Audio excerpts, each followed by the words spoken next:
First of all, I would love to say thank you to everyone that supported my last video on sharing the details on building my 30 by 50 shop here. This is a follow-up video to that one, mainly based on all the comments I got on my loft and my folding staircase. I'm going to grab the camera off here and I'm just going to walk around. I'm going to share the details of those things. Also, I had some questions on my railing on this and the back of my house. I'm also going to try to link some of the videos that I had referenced as resources to give me ideas on how I ended up doing mine. The loft itself is 14 feet deep by 30 foot wide. The width of my building, technically it's more like 28 because we're on the inside of the building, but 14 by 30.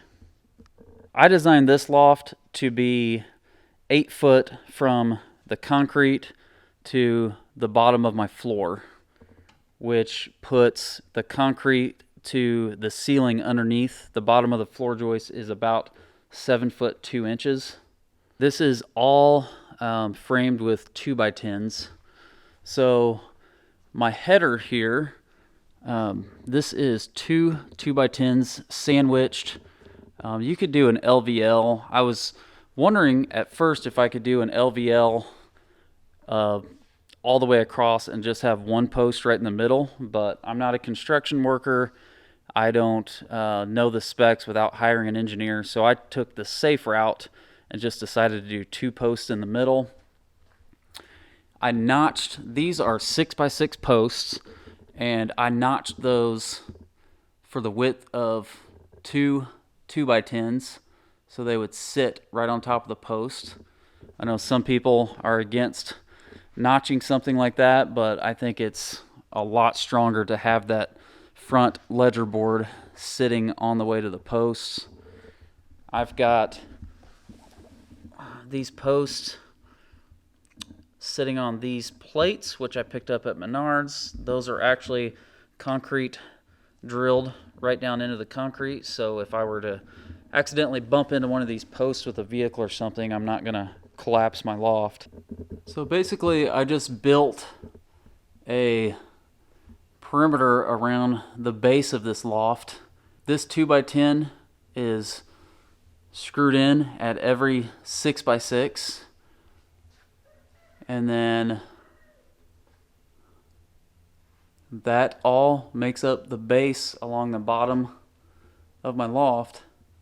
These are all 2x10 floor joists, and they are all set on 16-inch centers. I think when I was looking up specs for this, it only required 24-inch centers, but again, I'm not an engineer. I kind of wanted to overbuild it, and if I ever decided to put more weight up there, I'd rather it be stronger than not. All of these are just set in on the ends with these simple 2x10 hangers. I found this out building this. I used to use decking screws on these things. Technically, that's not right. Those are very brittle and not designed to hold a load. So you're supposed to use nails because nails will stretch instead of break, or they do make screws that are designed for that. So on the ends here, you can't really see it. I'm going to go back and see if I can find a picture, but what I did was on the edge of these 6x6 posts, I actually put 2 2x6s right here, and I believe the correct term is made cripples for them, but they come up. I measured the exact height of the bottom of my loft of this front ledger board, and I put those cripples right underneath, so that ledger actually sits right on top of 2 sandwich 2x6s that go all the way down to the concrete. I believe there are 4 2x10s that make up that front ledger board, and what I did was offset them, so you can't really see it here unless I took these license plates off, but the seam I would put on the front where they met here and put a solid board on the back, and then the next one, the seam is on the back with a solid board on the front, if that makes sense. As I come up the stairs, you can see right here is going to be my lowest height of the ceiling because I have scissor trusses. And right here, we are basically right at 6 foot, just a little more at the top of this wall. So I've got 6 foot clearance at the shortest place where we come in. And then I am about 8.5 foot up here at the peak in the middle where everything comes up. Now my roof is a 412 pitch, I believe, and the scissor trusses aren't designed at the same pitch. It's less of a pitch than the roof itself. I can't remember exactly what that pitch is. If I can find it, I'll let you know. But just to give you an idea, this shop has 14-foot walls with a loft floor that's 8 foot off the concrete. I've still got 6 foot clearance at the top of the stairs, technically slightly more. And then in the middle of this space, we've got 8.5 feet clearance. Again, the loft space is 30 foot wide by 14 foot deep, approximately.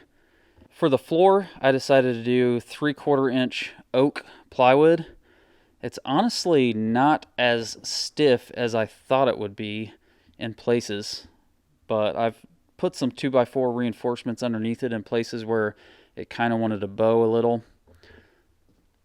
I originally was going to do just some cheap floor sheathing and then put some laminate flooring or something on it, but I bought a floor rated polyurethane, hardwood floor rated polyurethane coating on this, and I call it the poor man's hardwood floor. I think it turned out great, and it was quicker and easier and actually cheaper than doing cheap sheathing and laminate on top. I've now got a mini split up here, which does a pretty darn good job, and then my walls are 3/8 inch OSB. I don't really plan to paint any of this. I kind of like the look, how everything turned out. Kind of has that shoppy, cool vibe. And then I built these OSB shelves for my son to kind of put a bunch of his Legos and stuff. And we've kind of decorated this with some different posters and things he's collected over the years. Got a cool C10 sign up there. But as you can see, the 14-foot depth, I think it's technically 13 to the inside of the railing, gives a good, comfortable space for having a little living area, some furniture. Originally, I was going to do it, I believe, 2 feet or maybe even 4 feet less depth. And I'm so glad I ended up going to my next 6x6 post and doing 14-foot depth. It definitely seems to be perfect for this kind of setup. And for the guy in the comment section that said, I'll end up closing this in, I'll never keep it clean, I actually have my own dedicated stick vac over here mounted on the wall. And honestly, I try to avoid blowing a lot of dust and stuff downstairs when I'm working on stuff, and this hasn't been hard to keep clean at all. My son and I are kind of clean freaks. We actually don't even allow shoes up here in this area. That's why we have these old truck mats laying around here and at the bottom of the stairs, because we take our shoes off before we even come into the loft area. We treat it just like a living room, basically. So the way I did my railing is I actually brought my posts all the way up through the floor. So that is a continuous post. Those posts were 14 foot tall, and built my railing off of there so it's super sturdy. And then here on the end, I just ended up buying another 6x6 post. This one's a lot shorter. Ran it through the floor and then screwed it right into this ledger board. The railing is just a simple 2x4 on the bottom,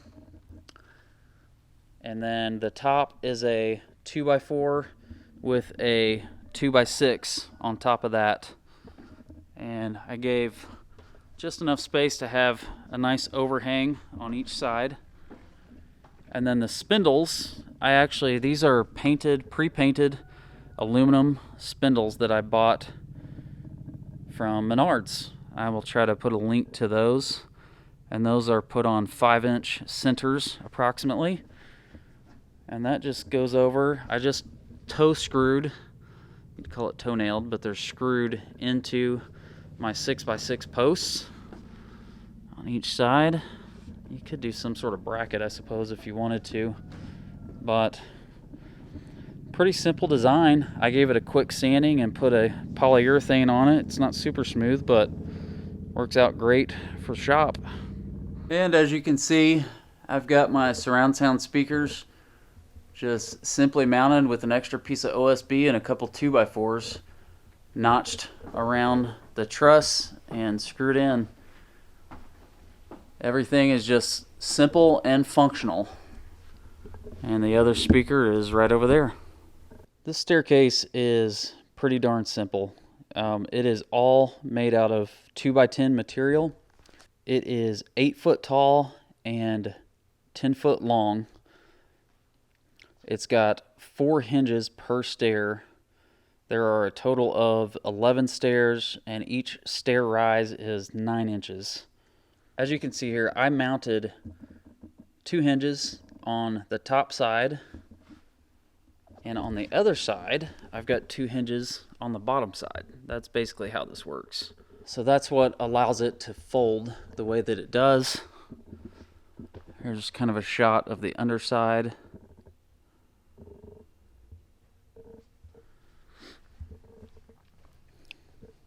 As far as the latch, it's just a simple little latch like this I picked up, and I just put a little ring eyelet right in the wall. A lot of people will rig a hydraulic that'll help assist lifting and letting it down and hold it up. I just try to keep things as simple as possible. I don't think this is necessary for this design. A lot of people won't even have this notch that goes over the floor. I just wanted a little something extra to help secure it so nothing fell down to the floor. So this whole stringer, I guess you would call it a stringer, even though it's not cut like a stringer. I just use these huge, long, I think those are like 6-inch hex-headed things. I forget what these are called. I got them at Menards. They basically, you can use them without pre-drilling instead of doing bolts or lag bolts. And I've got the top of it screwed in there. I've got it screwed into this 6x6 post, and I've got it screwed into this 6x6 post. And then I basically just laid the other stringer up there and started cutting stairs to go in between. Pretty simple setup. There are some other guys that have built these online that have a much more complex design, and they're neater. They will actually fold right into the single width of the board, whereas mine kind of stacks stringer, stair, stringer. Mine becomes 3 times as wide as the individual boards, but it still works fine. I honestly don't even fold these stairs hardly ever at all. I actually have enough room in between the stairs and this post. I can fit all of my vehicles. It's super tight, but they will fit. I just thought it would be really nice if I ever have something on the lift and need to push it up and out of the way, I can get those stairs out of the way to do that. If you made it this far through the video, again, I just want to say thank you so much for watching my 30x50 shop build video. Hopefully this is a good follow-up. Hopefully I answered some of the questions in this video. Again, just like the first video, appreciate you watching this one. If you have any other questions, hit me up in the comments and I will do my best to answer them.